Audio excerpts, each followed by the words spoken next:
Le site de fouilles E3B n'a pas livré à Pépi le tombeau d'Alexandre le Grand, à son grand désarroi. Mais 245 mètres plus à l'ouest, sa deuxième équipe a poursuivi les fouilles sur le premier site.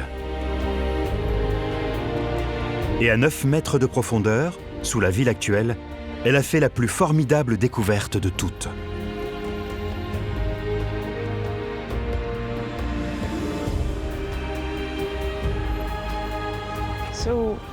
Tu vois ces énormes dalles?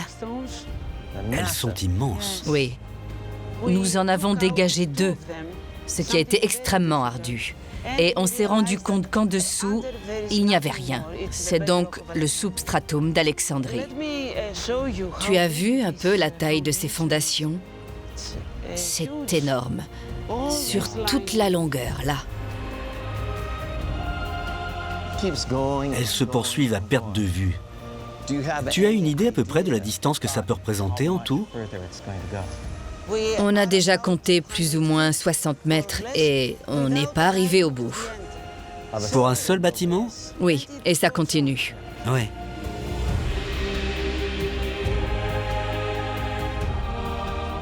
Ce sont là d'immenses pierres de fondation, pour ce qui devait être, à n'en pas douter, un immense bâtiment.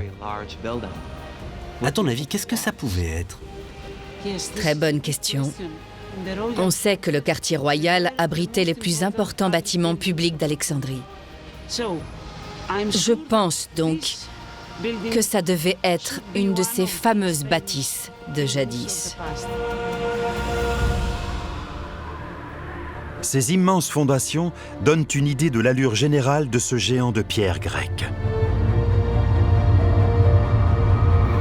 Construit en marbre blanc immaculé et en grès, il comptait sans doute parmi les innombrables temples, palais ou autres tombeaux qui composaient le quartier royal d'Alexandrie. La ville d'Alexandre était alors une merveille incontournable du monde antique.